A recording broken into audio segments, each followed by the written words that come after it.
Баянхан аймгийн иргэдийн төлөөлөгчдийн хурал үзүүлж байна.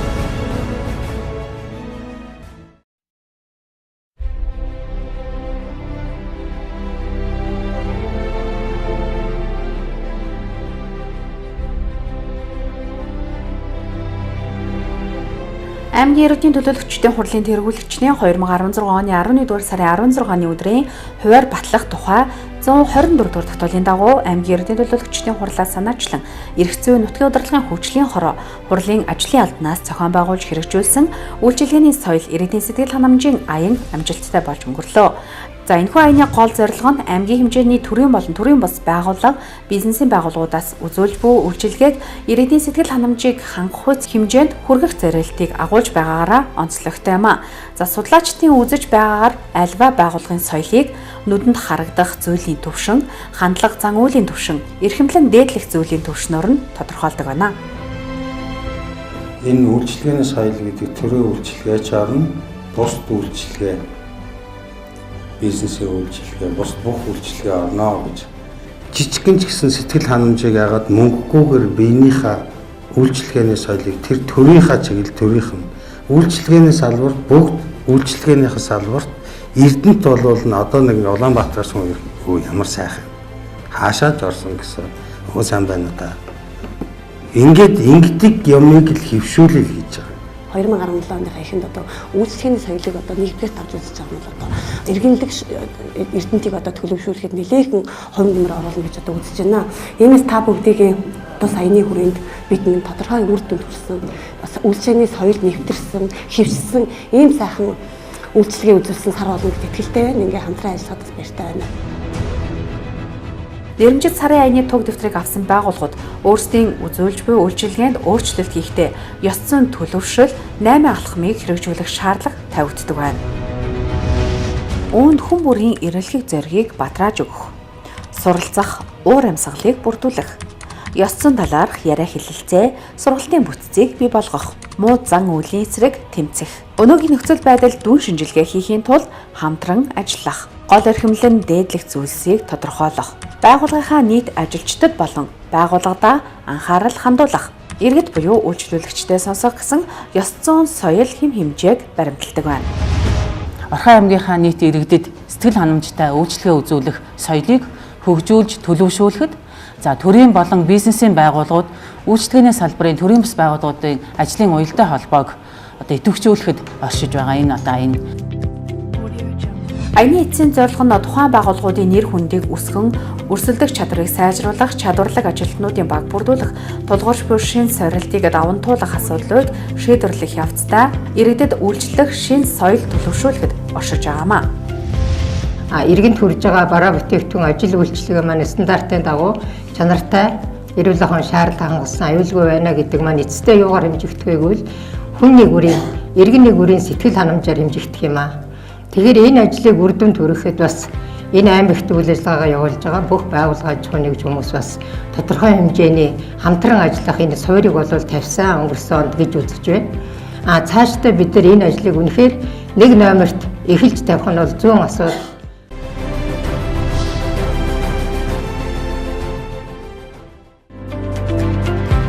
Үйлчилгээний соёлыг энэ тэргуунд нэвтрүүлэн ажиллаж, хиндэж, шаардлагатай тусламжийг нь үзүүлж байх газар бол төрийн байгууллага.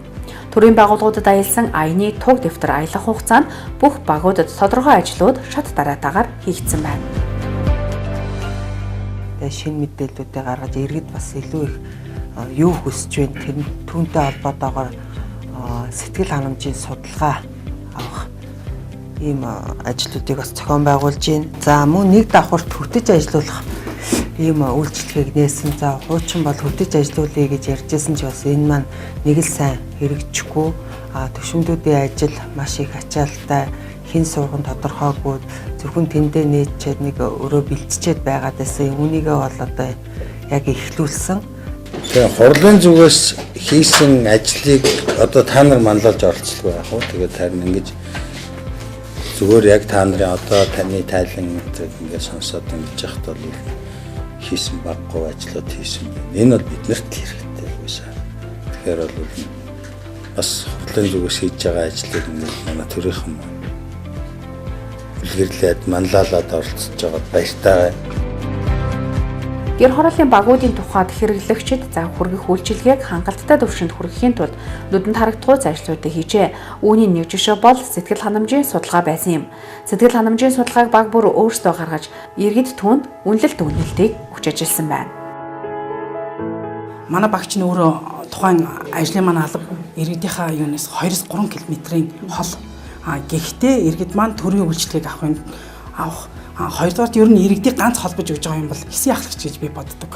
Би тийм учраас хэсгийн ахлагч маань иргэдээ сайн мэдээд тэр хүн иргэдтэйгээ харьцаж хахад иргэд хэдий хол байсан ч хэсгийн ахлагчтайгаа холбоо бариад хэсгийн ахлагч маань биднэрт ирээ за иргэн ийм асуулт өглөө гэдэг өчтөрийн байдлаар гэхдээ манайхан одоо яг шинэ учраас хэсгийн ахлагч нар маань айлуудаараа яваад эхэлсэн байна л да.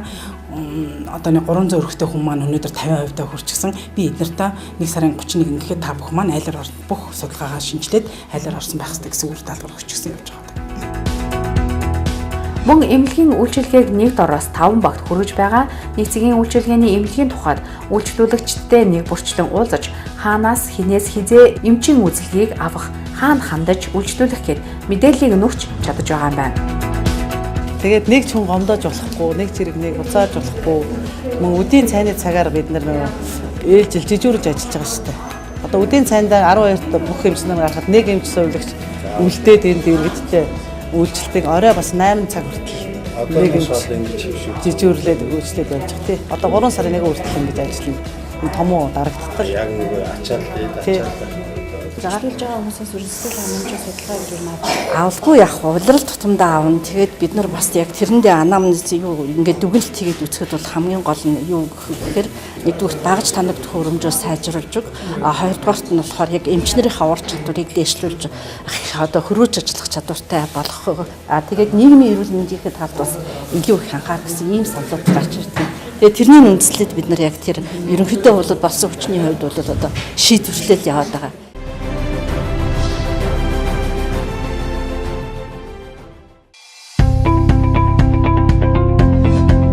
Үйлчилгээний соёлыг ихээр шаардаж, мөн тэр хэрээрээ томоохон шүүмжлүүдийг дагуулдаг газар бол худалдаа үйлчилгээний газрууд.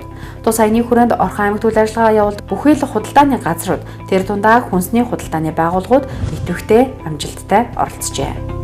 Санал хүсэлтийн хайрцгийг байрлуулсан. Ингээд энэ 7 хоногийн хугацаанд бараг 30 гаруй одоо миний 30 гаруй одоо тийм санал хүсэлт одоо ажил дээр одоо авч хэрэгжүүлэх тийм юмнууд хүмүүс одоо бичгээр энэ хайрцагт хийж байж байна. Орой болгон энэ хайрцгийг нээж үзэж байгаа бид нараа. Манайх ямар нэгэн хүмүүстээр гарч байгаа гомдол одоо хохирлыг бол яг ерөөсө тэр цаг мөчтөнд цаг хугацаанд нь өрдөөсө дор нь бол одоо бардуулж өгнө. Ягаад гэвэл манай дээр энэ 2 эрүүл ахуйч эмч 2 малын эмч ашиж идэг. За манай ач холбогдолтой худалдааны төв нь Улаанбаатар хотоос Монрэ Трансфуд хувьцаат компани одоо маркетинг сургалтын албанаас нь одоо багш урьж ирүүлж одоо сургалт зохион байгуулсан байгаа.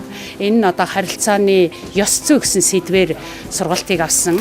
Энэ сургалтанд бол манай бүх худалдагч нар, түрээслэгчид бол маш идэвхтэй оролцож, бүгд хамрагдаж, санаа оноогоо ярилцаж, мөн тэр сургалтанд маш идэвхтэй оролцсон.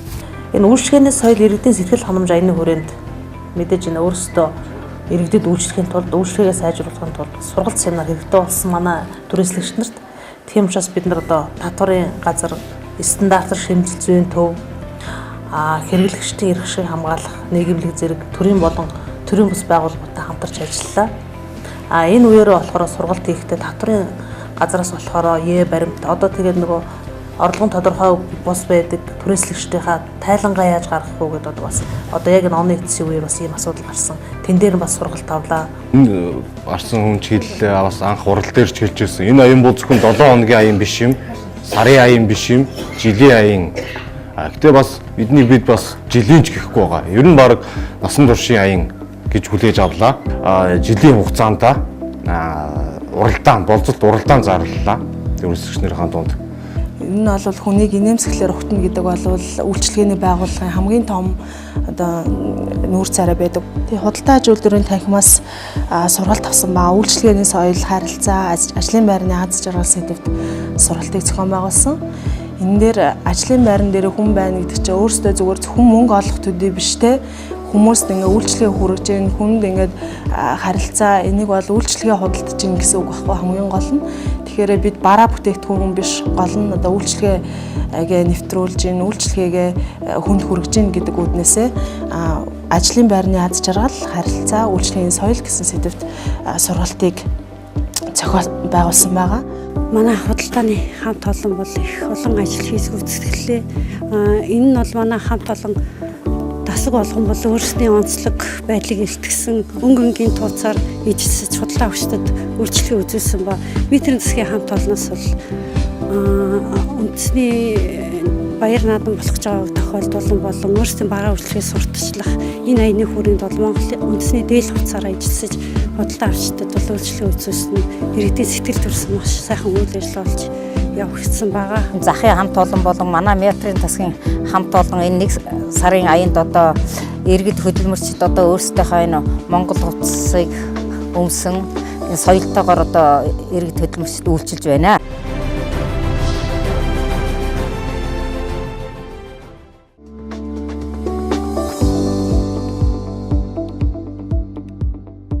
Аяны хүрээнд Орхон аймгийн тогоочдын холбоо төрийн бас байгууллагын зүгээс нийт гишүүдийн дунд шат дараалсан ажлуудыг хийсэн байна. За түүн дундаас нийт ажилчдад зориулсан харилцааны соёл, үйлчилгээний соёл гэсэн сургалтуудыг хийсэн байна. Мөн Эрдэнэ төлбөр компани Цэлэн амралтын баазын хувьд үйлчилгээний соёлын гадаад орчин, харилцаа, хувцлалт, зан харилцаа, хандлага, үйлчлүүлэгчдийн сэтгэл ханамжийн судалгаа авах зэрэг ажлуудыг хийж судалгаан дээр үндэслэн сайжруулах ажлуудыг хийжээ. Ер нь бол энэ бол маш цаг үе олсон сарын аян байсан. Тэгээ энэ сарын аян ганцхан 1 сараар биш бүтэн жилээр байгаасаа гэж бодож байгаа. Ер нь манай холбооноос бол бүтэн жил энэ үйлчлэгээний чанарыг сайжруулах, үйлчлэгээний соёлыг дээшлүүлэх гэсэн ажлыг гол чиглэж барих бодлоготой байгаа. Тэгээд цаашид ингээд ганц 2 газраар биш өшөө олон манай хоол үйлдвэрлэл үйлчлэгээний салбар ажиллуулж байгаа аж ахуйн нэгжүүдийг яг үйлчлэгээний чанарын тал дээр нь илүү их онцгой анхаарч тэднэрт сургалт, зөвлөгөө өгч, зааварчилгаа өгч, ажлын байран дээрх зааварчилгаа хвшлээ өгөх гэж байгаа. Хоол үйлдвэрлэл үйлчлэгээний нийт байгууллагууд, өмчийн бүх хэлбэрийн байгууллагууд, уриалга, дэвшүүлж ажилласны хүрээнд хоол үйлдвэрлэл үйлчлэгийн салбар явуулж байгаа байгууллагуудаас аяны хэмжээнд үр дүнтэй ажилласан байгууллагуудыг товч хэлбэл Хаан үнс Эрдэнэт компани, Эн хаус ресторан, Ист ресторан, Эрдэнэ төлбөрийн хоолны газрууд, 9-р цэцэрлэг хэмжлэн байгууллагуудыг хэлж болно. Инээмсэглэл бол борлуулалтын хамгийн том хөшүүрэг. За тиймээс ч аянд оролцсон байгууллага бүр инээмсэглэл бэлэглэх эхний ахлах зөв тавьцгаалаа. За инээмсэглэлийг мэдэрч инээмсэглэлээр өгтүүлсэн бүхэн эерэг бодол, эерэг үр дүнг бий болгож чадсан ажил болсон олон хүн талархаж байна.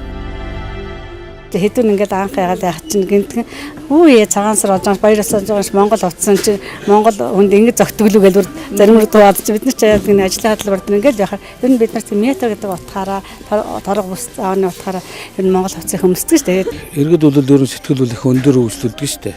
Тэр Монгол дээл хувцтайгаа орж ирээд ямар гоё дээл хувцс соёлтой үйлчлүүлсэнд баярлалаа гэж талархалтай л гардаг. Тэг сайхан үйлчилж байна. Тэг гоё харьцаатай одоо тэгэл ямар өнгө сонгохгүй гэхэр ч одоо тийм өнгө сонгоно гэл хэлээл тий. Одоо сайхан харьцаатай өндөр төрүүлэл очиж шүү дээ. Тий үйлчлэхэд тий. Сайхан байгаа юм чинь гоё Монгол хувцс өмссөн ингээл харагдахаар чинь сайхан санагддаг шүү дээ. Тэгэл тэрэнд өөнөр яг ийм хувцс өмсөл гоё юм шүү. Ийм дээр өмсөл гоё юм шүү гэсэн юм. Санаанд аягүй гоё харагдаж байгаа байхгүй юу? Үйлчлэгээний соёл бол бяцлагдаад өршөнтэй бол болоод байна үйлчлэдэл гэж бодож байгаа. Бүхэн зөв хүмүүсээс орж идэг тэр хүмүүсийг аль болохоор тайлбарлуулаад гаргахыг бодно шүү дээ. Нэг өөр хүн муудсан үед энэ дээр ажилладаг энэ чинь юм уу гэл ингээд авч мавч улуудах юм бол бодлоо авчудаас л гардаг. Тэгээд яг бид нар бол тэр болгоныг эдгээр шиг тайлбарлуулаад гаргахыг л бодно шүү дээ. Үйлчилгээний соёл иргэдийн сэтгэл ханамж сарын аяны хүрээнд аяны туг дэвтэр аялсан байгууллагуудаас онцлог нэг байгууллага бол Автомастер компани байсан юм. Тус компани нь Эрдэнэт хотно такси үйлчилгээ эрхэлдэг бөгөөд нийт жолоочдын дунд уралдаан зарлаж, соёлтой үйлчилгээг хэрэгжүүлж ажиллаж байгаа сайн жишээ байна. За миний үйлчилгээ бидний нэрийн хуудас урайнд ор нэгдэж чадсан. За энэхүү уриалга нь ажилтан бүр нэгж ажилтан миний харьцаа нийт байгууллагын нэр хүндийн баталгаа болохыг ухамсарлан ойлгож багаар ажиллах чадамжийг эрс нэмэгдүүлсэн. Иргэдийн сэтгэл ханамж аяны хүрээнд хийсэн бооцоо туралдааны хувьд 14 бригад оролцсон. Одоо энд 14 бригадын ахлагч нар маань сууж байгаа. За тэд маань одоо өөрсдийнхөө онцлогоор өөрсдөө санаачлан шинэ бүтээлч ажлуудыг хийх ийм уралдаан байсан. За үүнээс онцлоход хорооллын эцэс зохицуулын хамт олон тээврийн хэрэгслийнхээ симфорыг шинжилэн чиглэлж цагаан бэлэгтэй үйлчилгээг иргэдийг инээмсэглэн угтаж, инээмсэглэн үдэж үйлчлэх хүрээнд өөрийн зохицолд нэвтрүүлж ажилласнаар иргэдийн талархлыг хүлээс үйлчилгээ болж чадсан юм.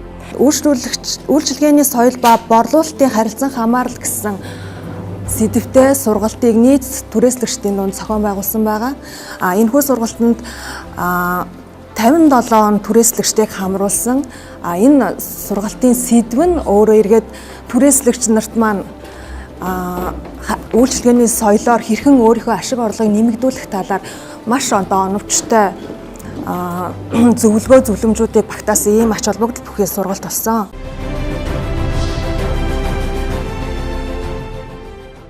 За аяны төг дэвтэр аялсны газар бол Орхон Аззаа төрөмж тавцаад компани байгаамаа.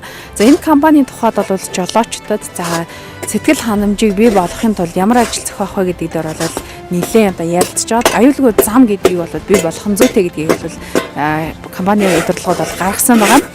За мэдээж аюулгүй зам дээр за зорчигчид явснараа болоод за улсын чанартай авто замыг одоо ашигласнараа за аюулгүй одоо зорчих ийм боломжийг бол эдний хамт олон бол бий болгож чадсан гэдгийг бол хэлж байгаамаа. Мөн Орхон Аззаа төрийн өмчөд хувьцаат компани нь улсын чанартай авто замын ашиглалт авчиргааг хариуцаж ажилладаг бөгөөд холын замд зорчиж байгаа жолоочдыг аюулгүй замаар зорчуулах үүднээс 3 ээлжээр ажиллаж зам цэвэрлэгээний ажлыг хийж байгаа мэнэ. Мөн 3 замын постонд иргэдийн санал хүсэлтийг авах хайрцаг байрлуулжээ. Манайд одоо хөшөөтийн даваан дээр бол одоо 7-8 хүний бүрэлдэхүүнтэй нэг хэсэг байнга ажиллагаатай байж байдаг. 10 хоногоор 3 мас авч ажилладаг. Одоо ингээд энэ зам дээр одоо суурцсан зам хэвчээ хатгаагаатай энэ бол одоо 7-8 замын ажлыг авч гарч ирэн цэвэрлэгээ үүсгэж хийж байдаг. Бид одоо өөрсдийнхөө үндсэн одоо зорилгын хэмжээнд өөрсдийнхөө явуулж байгаа ажилд бол одоо үйлчлүүлэхдээ ард иргэдтэй сайн одоо үйлчлэгээ үзүүлээ. Ард иргэд маань бас өөрсдөө соёлтой үйлчлүүлж бас хурдаа тохируулж явж тийм ээ. Бас өөрсдийнхөө аюулгүй талыг хангаж хог шороогоо шидэхгүй бас өөрсдөө бас энэ зам дээр бас хариуцлагатай ингэж бас явж байгаараа гэж бас хүсэж байна. Сарын аяны хүрээнд иргэдэд сэтгэл ханамжтай үйлчилгээ үзүүлэх соёлыг хөгжүүлэх төлөвшүүлэхэд чиглэгдэж байгаа бөгөөд цаашид энэ ажил хэвшмэл болж Орхон аймгийн үйлчилгээний байгууллага бүхэн сэтгэл ханамжийг иргэдэд үзүүлэхийн төлөө ажиллах үүрэг хүлээж байгаамаа. За үйлчилгээний соёлыг бий болгож чадсанаар үйлчлүүлэгч болон төрийн болоод төрийн бус байгууллага ямарваа нэгэн үйлчилгээний газрууд гээд хаана үйлчлүүлэгчээ дээдэлсэн хэрэглэгчдийн эрх ашигыг хангаж чадсан ажил болно гэдэгт итгэлтэй байгаагаа ажил зохион байгуулагчид онцолж байна. Сургалт явуулах тал дээр манай энэ тогоочтой холбоо их санаачлагтай ажилласан. Ялангуяа энэ манай ерөнхий улсын сургуулийн хүүхдүүдийн үдийн цайг одоо нийлүүлдэг байгууллагууд мөн цэцэрлэгийн одоо хүүхдүүдийн хүнсийг одоо бэлтгэн нийлүүлдэг эдгээр компаниудын удирдлагуудыг авчирч тодорхой хэмжээгээр манай хэрэглэгчдийн эрх ашиг хамгаалах нийгэмлэг за мөн стандарт хэмжлэн хэлсэн экспертүүд хамтраад яг энэ одоо асуудал дээр одоо онцолж аваад энэ үйл ажиллагаан дээр ярилцаж шаардлагатай газар нь очиж сургалт өгж хамтарч ажилласан явдал бол иргэдийнхээ энэ одоо эрүүл аюулгүй хүнсээр хангагдах тэгээд тэдэнд одоо үйлчлэгээний соёлыг хүрэхэд ач холбогдолтой байсан юм аа. 1-р сарын аяныг та бүхэн мэдж байгаа. 1-р сарын аяныг бид нар төрийн болон бизнесийн байгууллагуудын үйлчлэгээний соёл тэр дундаа харилцааны соёлыг дээшлүүлэх чиглэлээр үйлчлэгээний соёл иргэдийн сэтгэл ханамж нэртэйгээр явуулсан. За энд бол манай хурлын байгууллагын энэ санаачлагыг манай бизнесийн байгууллагууд, төрийн байгууллагууд маш их сайхнаар хүлээж авч ер нь бол бид харлаа ийм ямар бол бас бид цангаж яд юм байна. Ер нь хийж явах ёстой юм байна. Үйлчлэгээний газруудаа бол одоо худалдаа үйлчлэгээний газруудаа бол бүр зохон тэмдэглэж хэлмээр байгаа. Энэ дээр бол бишээ эрдэнэ зах, хөлөг зах, хангаан бүсийн худалдааны төв, үйлчлэгээний төв. За дээрэс нь энэ нийтийн тээврийн байгууллагууд тэр дундаа автомастер төв компани хамт олон одоо такси дуудлагын хүмүүс бүр гайхаад баярлаад ер нь бол бид нар Үйлчилгээний бизнесийн байгууллага ч гэсэн хүнтэйгээ аятайхан харьцаж тэрнийх нь бизнесийн үйл ажиллагаа нь дэлгэр тэгээд хүн нэг аятайхан нэг зан сайтай хүн их цугладаг гэдэг ийм л логикоор л бид нар тэгээд энийгээ бол аян гээд хийгээд цаашдаа бүр үргэлжлүүлээд явчаа гэсэн ийм зорилготой. Аливаа ажлын эхлэлийг зөв тавьж чадсанаар хамрах хүрээ хүрэх үр дүн нь тэр хэрээрээ зөв мөн сайн байж чаддаг. За тиймээс ч аймгийн иргэдийн төлөөлөгчдийн хурлаас санаачлан эрх зүйн нутгийн удирдлагын хөгжлийн хорооны ажлын албанаас зохион байгуулж байгаа уг аян иргэдээс талархал хүлээж байгаа нь цаг үе олсон чухал ажил болж чадсан юм.